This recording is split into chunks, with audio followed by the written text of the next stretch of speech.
So, what was that first year at the restaurant like? You get the doors open, first year at the restaurant, knowing what you know now, what would you have done differently in that first year? Oh man.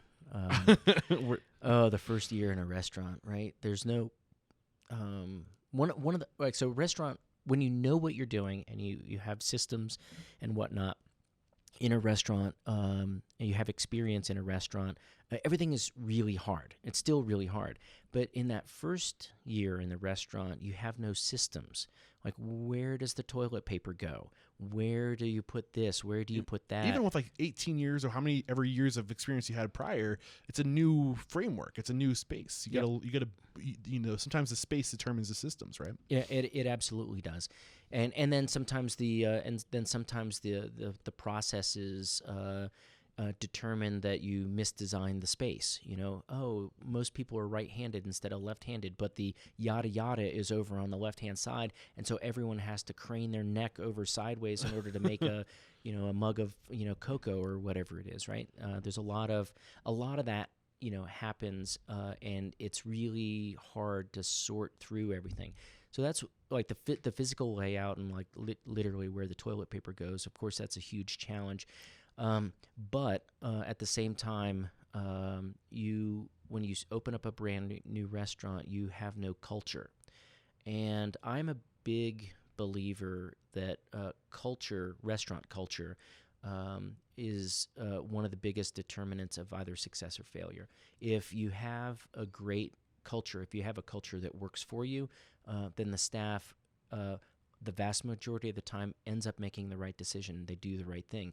And if you have a culture that's not working for you, or you haven't developed a culture, then you end up having to be the babysitter and make minute. You have to get into the minutia to make all these little tiny decisions. And in the end, there's just not enough time in the day, and none of us have enough brain power to hold all of that, stupidity in our heads, for a really long period of time.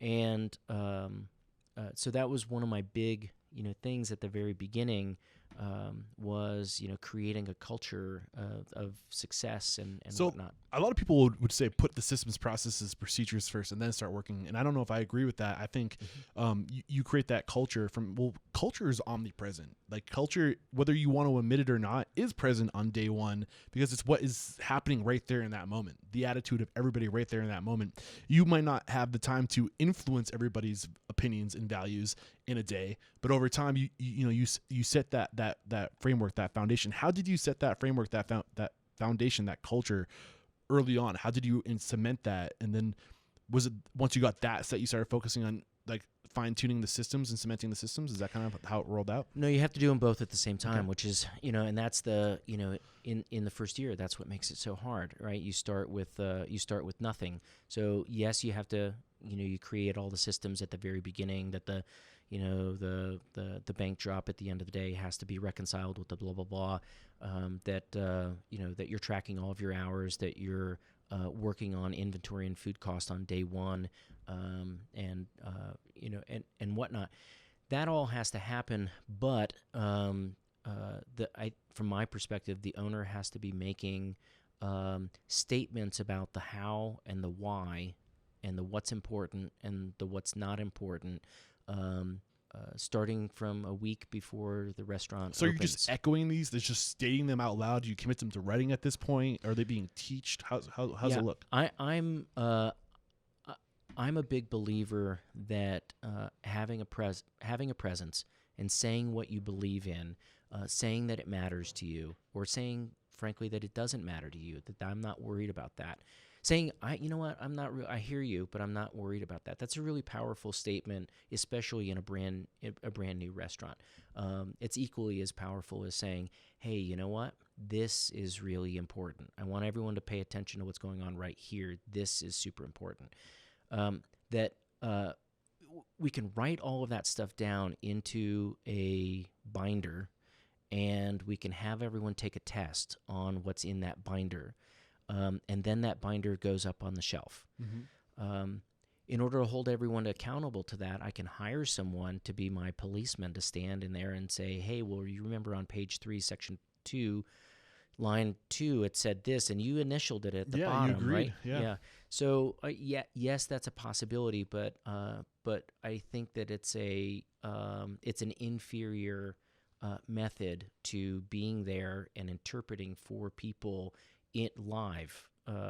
I say it all the time. Behind every great restaurant's a great person, and the culture is an extension of that person's vision, mission, and values, right? It is. And you inject that into the people you recruit that live the same mission and vision that you set forth, right? And then you write down these principles, these values, and then you share those values. What you're doing is you're creating the next generation of professionals, right? Like it is. It isn't just a transaction. Like it's more than that.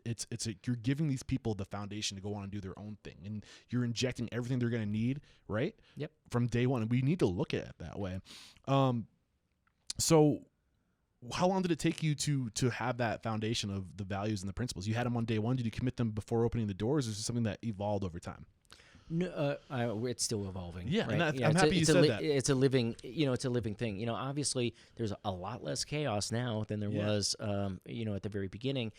And I say this actually out to everyone that, hey, my goal is when a problem like this happens in the future, that how I'm going to react to it already. Yeah. Right.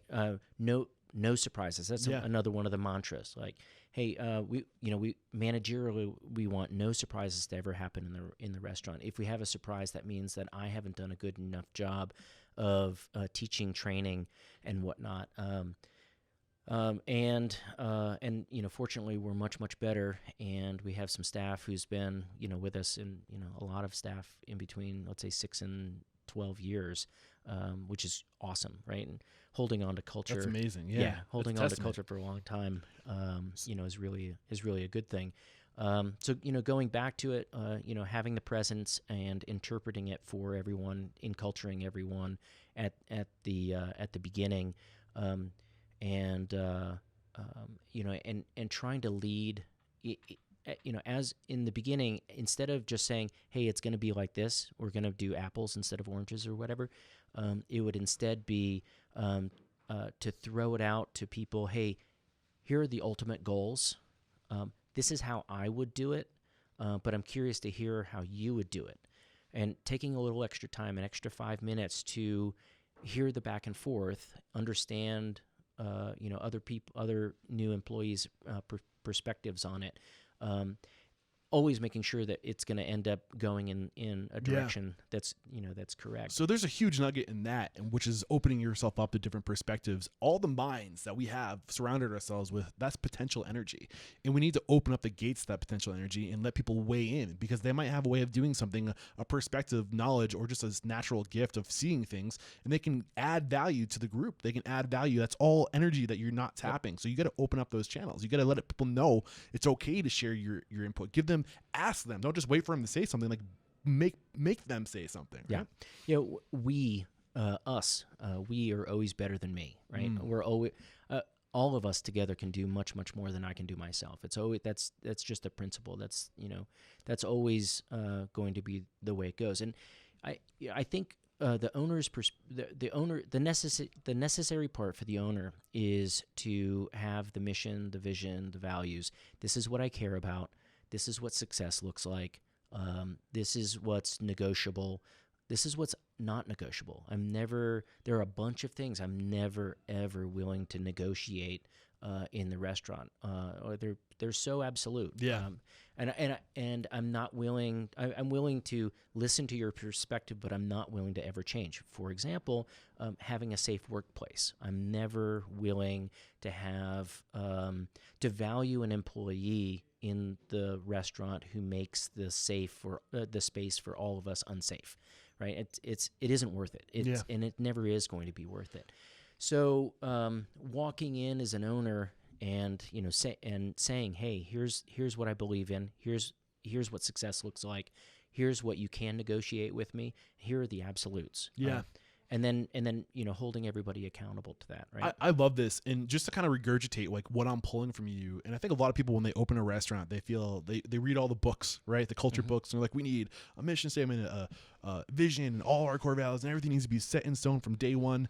And it's good to have a general direction, but what I'm hearing from you is you don't need to have necessarily all that on day one, because you are those things, and how you show up every day is a testament to what your core values are and what your mission is. And you don't need to have it figured out exactly on day one, but know that you are the embodiment of all those cultural things, and the way that you show up every day is how everyone else is going to show up. And then over time, as you get clarity and as you find the words, then start working things down. As you want to start transitioning yourself out of the business to maybe work on another project, like starting a farm, like you need to put these things on paper. So when people do start steering away from the standard that you set by being there with your presence, other people can say, listen, like, this is how we do things. Like, this is the way that we agreed to be here. Yep. Because you have to replace your presence with words if you're not physically there, right? Yeah. That is absolutely the case. And there's a second part of it, a little hidden part, which I think creates lasting and really durable, sustainable value, to an organization. The first part is making it clear, when you're clear, it makes it easy on decision making for the rest of the staff, which I think is really important. When you're clear on the non-negotiable stuff, you're also clear on the negotiable stuff. And for staff, new staff, old staff, it doesn't matter. When you allow things to be negotiable, some things, you've determined what those things are. When you allow space for people to be creative and problem solving and think through, you've created staff that value their experience. So instead of just doers, they're thinkers. Instead of just reacting to what's going on, now they're designers of their future. In some ways, it gives them a power. Empowerment is the word that's coming to my mind right now. Power over what their future is going to look like. And you know what? Those people are really engaged. Right? And so I resist. I've done this for a long time. I've cooked for a long time. I've been a restaurateur for a long time.